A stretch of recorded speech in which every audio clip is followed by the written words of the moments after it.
나만의 안전지대를 찾자. 안전지대는 물리적으로 안전한 장소만을 뜻하는 것이 아니고 힘들고 지칠 때 쉼을 얻고 차분해질 수 있는 심리적 공간을 말합니다. 누군가에겐 자신의 방이나 침대, 바닷가일 수도 있고 누군가에겐 부모나 친구와의 대화, 반려동물과 보내는 시간, 산책, 독서, 운동일 수도 있습니다. 즉, 안전지대는 물리적 공간을 초월하는 본인이 믿고 위로할 수 있는 모든 공간과 활동, 사람인 것입니다. 여러분의 안전지대는 무엇인가요? 이 질문에 금방 대답할 수 있다면 감정적으로 의지하고 힘을 얻을 수 있는 안전한 곳이 있다는 것입니다. 이 질문에 답하지 못하거나 술이나 게임, 담배, 단 음식이 생각나면 위험한 신호입니다. 술이나 게임, 단 음식은 건강한 안전지대가 아닙니다. 그런 것들은 하면 할수록 죄책감과 수치심을 남기고 더 나아가 중독, 비만, 질병 등 일상생활에 부정적인 결과를 일으키는 경우가 많아 후에 더 큰 스트레스를 낳는 악순환을 만듭니다.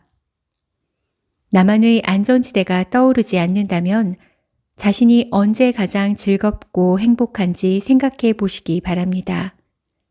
자신의 마음을 잘 읽는 사람만이 행복해질 수 있습니다. 안전지대가 다양할수록 스트레스, 감정 조절 능력이 높아집니다. 우리가 갑자기 아플 때 상비약이 필요하듯 스트레스에 대비하는 상비약이 다양한 것이기 때문입니다. 나만의 안전지대를 찾으시기 바랍니다. 살아가다 보면 예기치 않은 사건, 사고를 만나거나 실수와 실패를 경험하기 마련입니다. 그때 나의 안전지대에서 쉼을 얻고 에너지를 충전하여 다시 일어나면 됩니다. 이것이 바로 회복 탄력성의 기초입니다. 내 마음에서 어떤 목소리가 들리나요? 인생을 살다 보면 실패하고 넘어질 때가 있습니다. 예상치 못한 어려움을 만나기도 하고 힘든 도전을 해야 할 때도 있습니다. 그때 여러분의 마음속에서는 어떤 목소리가 들리나요? 내 이럴 줄 알았다. 내가 하긴 뭘 해. 그럼 그렇지. 이번이라고 다를 리가 있나? 해도 안 될 걸 기대하지 말자. 어떻게 하는 것마다 이 모양일까? 이렇게 나 자신을 깎아내리는 부정적인 목소리가 들려오진 않나요? 괜찮아. 이 정도인 게 다행이지. 그래도 저번보다 많이 나아졌어. 다른 사람들도 다 실수하는데 뭐. 실패해도 괜찮아. 최선을 다했잖아. 실수해도 괜찮아. 긴장하지 말고 하던 대로 하면 돼. 별일 아니야. 누구나 그럴 수 있지. 이번 실패를 교훈 삼아 더 열심히 하면 돼. 아니면 이렇게 나 자신을 격려하고 지지하는 목소리가 들리나요? 내면의 목소리는 어릴 때부터 들었던 말이 축적되어 나오는 경우가 대부분입니다. 가정에서, 학교에서, 혹은 친구들 사이에서 자주 듣던 말일 것입니다. 즉, 이 내면의 소리는 스스로 생각해낸 목소리라기보다 자신이 자주 들었던 말의 메아리라고 보면 됩니다. 부정적 성향의 부모나 어른을 많이 경험한 사람이라면 내면의 소리 또한 부정적일 가능성이 큽니다. 부정적인 내면의 목소리는 인생에 정말 큰 영향을 줍니다.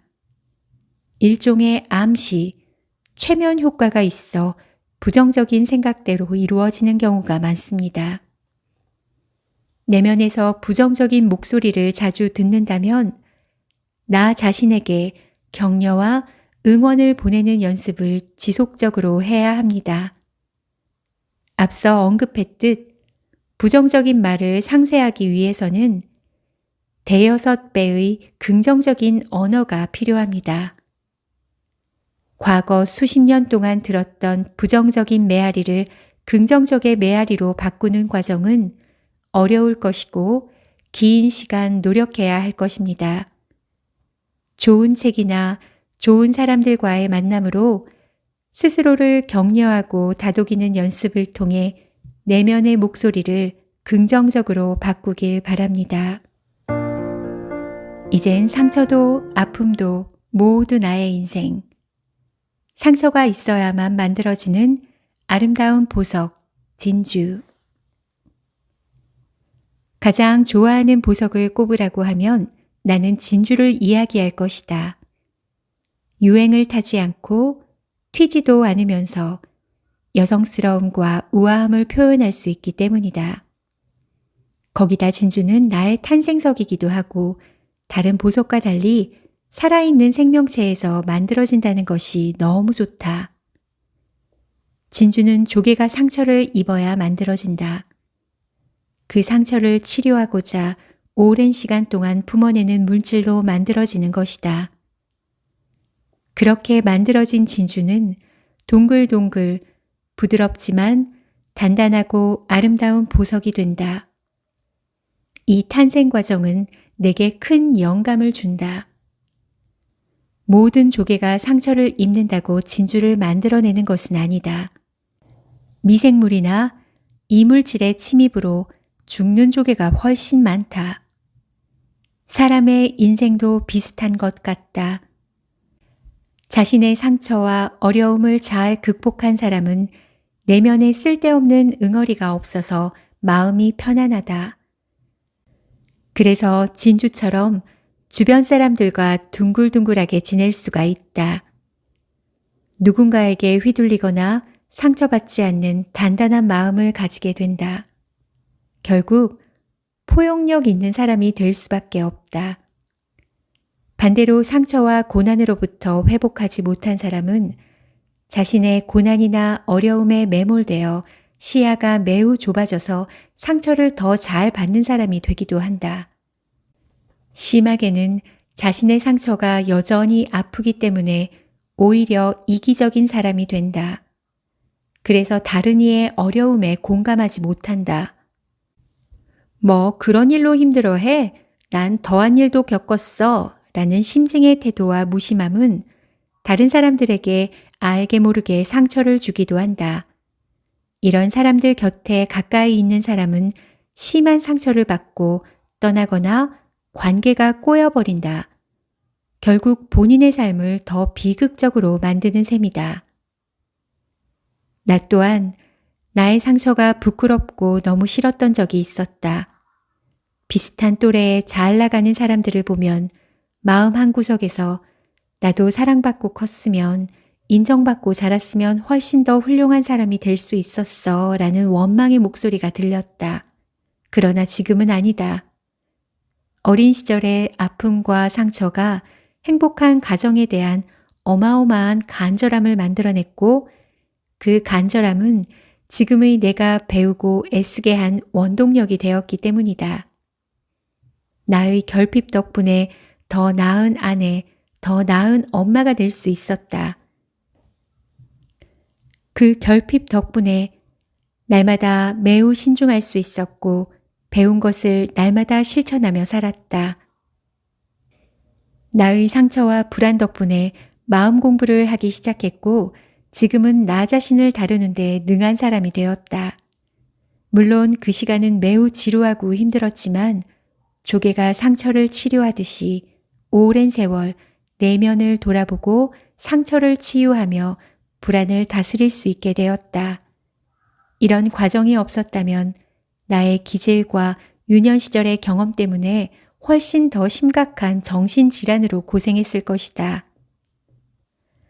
고난과 아픔이 개인의 삶에 축복이 되는 순간이 있다고 믿는다. 모든 사람에게는 각자만의 아픔과 고난이 있다. 개인의 선택과 마음가짐에 따라 고통과 상처에 삶이 무너져 버릴 수도 진주를 만들어낼 수도 있다고 믿는다. 그것은 온전히 고난과 아픔을 어떻게 받아들이고 다루느냐에 따라 달라진다. 모든 것은 당신의 선택에 달려 있다. 지금 반복되는 관계의 갈등과 어려움이 있다면 먼저 자신의 마음을 돌아보기 바란다. 삶에서 일어나는 많은 문제는 자신의 마음을 제대로 들여다보지 못해서 길을 잃고 헤매기 때문에 발생한다. 그리고 그 길을 다시 찾는 것도 본인의 의지와 노력에 달려 있다. 때론 아프고 고통스럽더라도 그것을 잘 다루면 영롱하지만 단단한 진주를 만들어낼 수 있을 것이다.